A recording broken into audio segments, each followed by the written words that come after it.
When organizations talk to you crazy, you need to start talking to them crazier. Because tell me how I arrived at my hostel and I discovered that they were scamming guests, and then I used this information to get myself out of a non-refundable booking.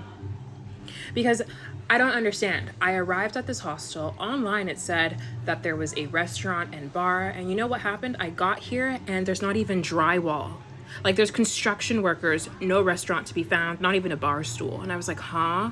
Strike two was when I realized that there's no hot water. And I was like, what do you mean there's no hot water? I was like, you know what? Been through worse. I can deal with it. You know? But you know what the cherry on top was? So I'm getting ready to go take a shower and I realize that there's no towel in my room. So I go to reception and I'm like, hey, I need a towel. And she's like, oh, well, in order for us to give you a towel, you have to pay a non-refundable fee as well as a refundable fee. And I'm like, well, why would I pay you a non-refundable fee if I don't get to keep the towel? And she's like, well, that's our policy.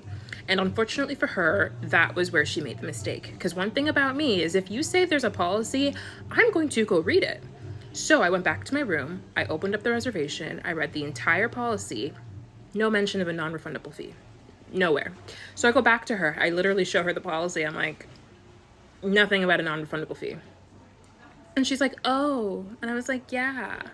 So she gave me a towel and I paid the fee that gets refunded once you bring the towel back. And then a couple hours go by, whatever, and I have to go back to reception. And as I'm standing there waiting in line, I see this same receptionist charge a newly checked in couple this non-refundable fee. And that's when it dawns on me, this is a scam people are running under the guise of non-refundable towel fees. And I was like, okay. And so now it's my turn at reception. And I'm like, hey, I would like to get a refund for my last 2 nights here and leave early. And she's like, as per policy, your booking is non-refundable. And I was like, well, as per your website, there's supposed to be a bar and restaurant and none of them are there. And she's like, okay, give me a minute. And she goes and she talks to her manager and she comes back and she's like, we can only refund you 1 night. And I was like, what's your name? Maria. Okay, come here closer. Maria, you have 2 options. Option 1, I moonwalk out of here quietly with both nights refunded. Option 2, I will single-handedly walk up to every single hotel guest and let them know that you've been unlawfully taking an additional 50 pesos from them. So what's it gonna be? And she's like,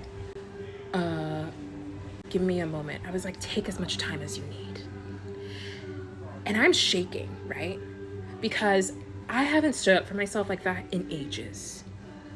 And so she comes back with a piece of paper and she's like, we'll refund you both nights, sign here. And I'm like, damn right you will. What do you think this is? Anyway, that's just your reminder to start bullying these organizations because a lot of them are taking advantage of you and you will not stand for it.